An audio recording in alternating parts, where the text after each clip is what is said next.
AEW President and CEO Tony Khan explains the decision to air the AEW All-In backstage footage involving CM Punk and Jack Perry at Wembley Stadium last year. According to Dave Meltzer, the aim of AEW is to embarrass CM Punk after his controversial interview with Ariel Helwani on the MMA Hour last week. Speaking of AEW, Collision delivers surprisingly good ratings and viewership considering they were preempted and aired so late on Saturday evening. Cody Rhodes versus The Rock reportedly is the plan for the main event of WrestleMania 41 next year. Julia reportedly agrees to join WWE. Speaking of joining WWE, Jacob Fatu reportedly has signed with the promotion. Speaking of signing, Damian Priest, the brand new World Heavyweight Champion, reportedly has signed a brand new contract with WWE. We have an update on Stephanie McMahon if she's back with WWE after her surprise appearance at WrestleMania this weekend. Roman Reigns speaks for the first time after dropping his undisputed WWE Universal Championship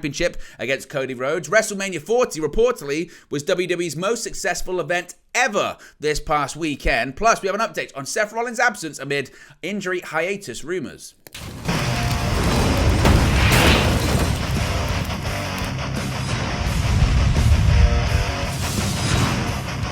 Hey guys, welcome back to Wrestling News 365. Hope everyone is doing very well. As always, there are plenty of news stories to get into in the world of professional wrestling. Let's start off with Tony Khan's comments about the controversial decision to air the backstage footage from the reported backstage altercation between CM Punk and Jack Perry last year at AEW All-In at London's Wembley Stadium here in the UK. Now, AEW's Tony Khan has commented on airing backstage footage from AEW All-In on tomorrow's night's edition of AEW Dynamite on TBS. Of course, on Saturday night's episode of AEW Collision, it was announced that the Young Bucks would present backstage footage from AEW All-In and discuss it for the first time. While many believe the announcement was simply to be playing off the CM Punk situation, it has since been reported that AEW plans on airing the real backstage footage from the event at London's Wembley Stadium. In a new interview with Sports Illustrated, Tony Khan confirmed that the footage will be real backstage footage from the event and discussed why he plans to air it on the show.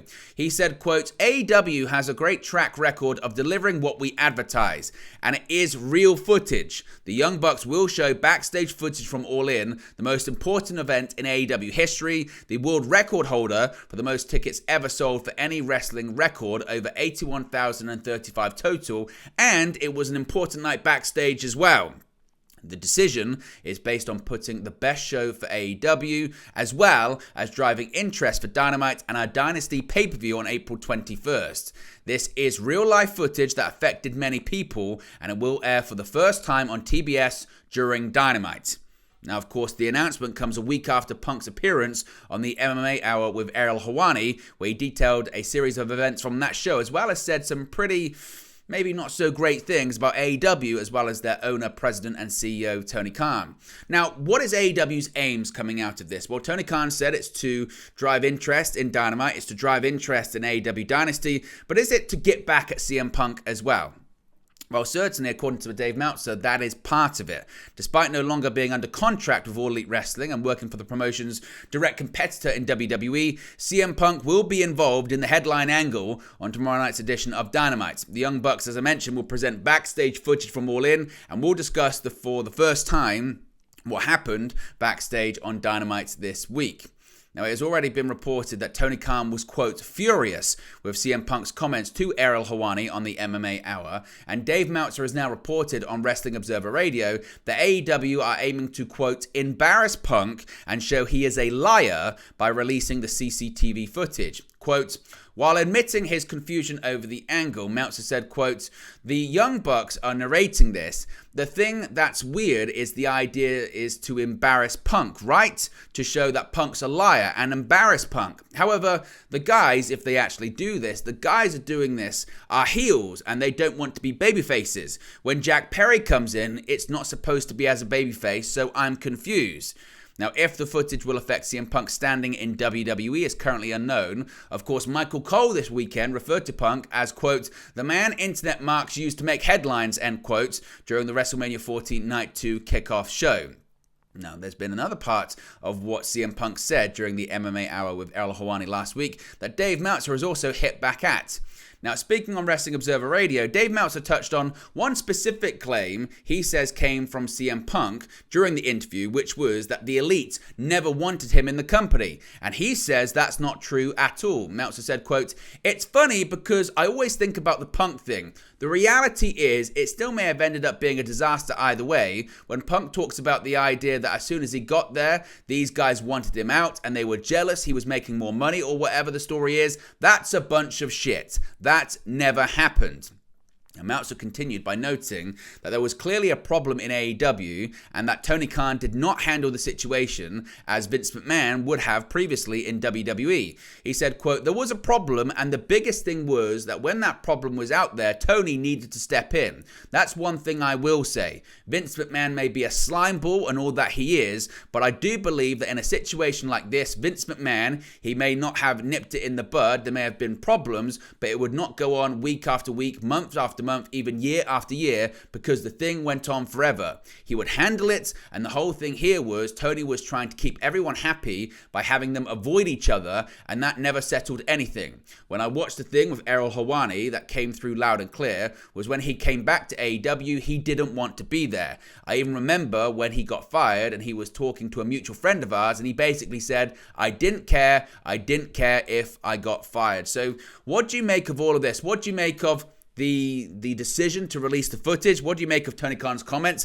as to why they're releasing the footage, suggesting it's just to drive interest in AEW Dynamite and also interest in Dynasty? What do you make of what Meltzer's saying, where it's also to embarrass CM Punk and to suggest that he's a liar? And how do you think Tony Khan handled this in the past? How do you think he's going to handle it in the future? Let me know your thoughts and reaction to all of it in the comments section below.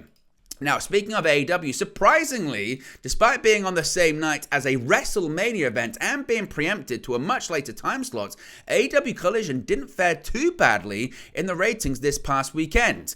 Now, this past Saturday, AEW Collision found itself in the weirdest of positions. Not only did the show air outside of its time slot, starting at 11:48 p.m., thanks to the Final Four of the NCAA Men's Basketball Tournament, but it also found itself following Night 1 of WrestleMania 40, which ended shortly before Collision began.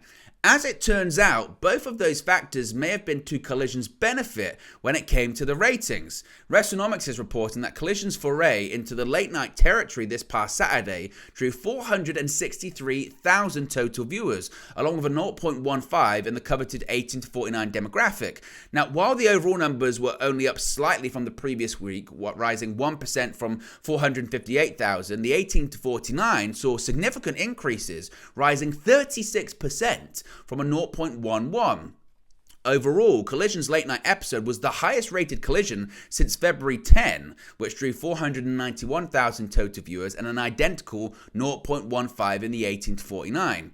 Now, while the quarter hour data isn't available at the time recording, it's expected that Collision was helped greatly by following the NCAA tournament's games and post-game coverage and avoiding going directly against WrestleMania's first night. The post-show coverage of the Alabama-Connecticut game drew 2.120 million total viewers and a 0.59 in the 1849, providing Collision with a very strong lead-in. Regardless of the reasons, Collision's strong numbers bucked the trend of the show losing audience when running a show the same day as a WWE PLE. So what do you make of this numbers? Is it just a case of being fortunate that they had a really strong lead-in from the NCAA tournament, or is there something to this with Collision going on later on Saturdays? Let me know your thoughts about that in the comment section below.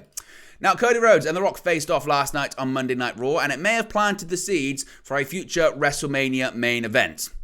A major match and possibly the main event of WrestleMania 41 is already penciled in. According to Dave Meltzer on Wrestling Observer Radio, Cody Rhodes versus The Rock is planned for WrestleMania 41. Quote, "That is certainly the plan right now, yes, and not for a long time. Next year's WrestleMania probably is going to be to keep Cody as champion, although that's not 100%, Meltzer said. Now, The Rock has been full-time on WWE television since January of this year in a program with Cody Rhodes that has been critically acclaimed. The singles match between the two competitors looked to be in the works after The Rock pinned Cody in their tag team match that main evented WrestleMania 40 Night 1. Cody then went on to defeat Roman Reigns for the undisputed WWE Universal Championship in the main event of WrestleMania 40 Night 2, a match which saw The Undertaker take out The Rock in the closing stages. The Rock interrupted Cody on Raw after WrestleMania 40, during which Dwayne Johnson noted that he would be going away for a little while, but this story with Cody Rhodes had only just begun. The Rock gave Cody an undisclosed object in the closing moments of the segment, with Dwayne Johnson promising that he was coming for Rhodes and urging Cody to never break his heart again. He also handed him, as I mentioned, this undisclosed object, which as of right now, we still don't know what it is. Now, a bit of an update when it comes to Julia and her WWE status. At NXT Stand and Deliver Saturday afternoon, Julia was shown in the same capacity as former free agents of the past on NXT programming, appearing in the crowd during the show. Fightful Select's Corey Brennan has learned that Julia has agreed to join WWE officially and will finish out her remaining dates, which will include some time in Rossy Ogawa's upcoming promotion. Sean Ross Sapp has also been told that Julia did not seek an agent during her free agency. Sources have also told Brennan from Fightful that William Regal is said to have played a key role in negotiations between WWE and Julia, with Rossy Ogawa also proving to be an important factor in Julia signing. While asking about what and when fans could expect to see Julia start in NXT, it is believed she could start at any time and remains in the US, as Rossy Ogawa noted he returned to Japan alone on Tuesday. With regard to her appearance at NXT Stand and Deliver, sources have told Brennan that Julia was rushed to her seat at ringside under a cloak and was said to have been overwhelmed by the positive reaction from the crowd. Julia was also in attendance for WrestleMania 40 and was backstage as well in the crowd during the event, and was notably wearing credentials as a performer. So Julia has agreed indeed to sign with WWE. Speaking of signing with WWE, Jacob Fatu has officially put pen to paper with WWE. This was reported by Sean Ross Sapp of Fightful Select during WrestleMania weekend. Now Dave Meltzer has said the same thing. He said, quote, "He signed with WWE and he's going to be starting soon and getting a push. Yes, it's official. He has signed." So Jacob Fatu is on his way to WWE.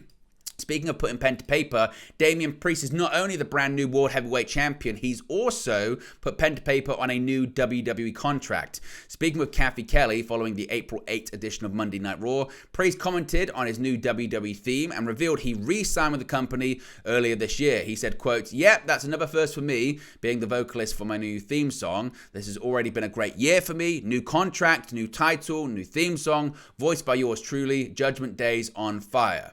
Now, the terms of Priest's new deal were not revealed. After spending 3 years in Ring of Honor as Punishment Martinez, Damian Priest signed with WWE in 2018, and he was part of NXT, holding the NXT North American Championship in 2020, until he moved to the main roster in 2021. Since then, Priest has held the United States title and is a 2-time undisputed tag team champion with Finn Balor.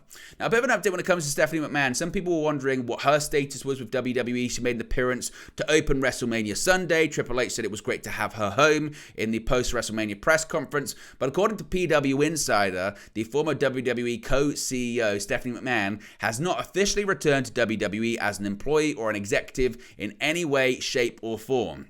This has also been confirmed since by Sean Ross Sapp of Fightful. So as of right now, Stephanie McMahon has not returned to the company.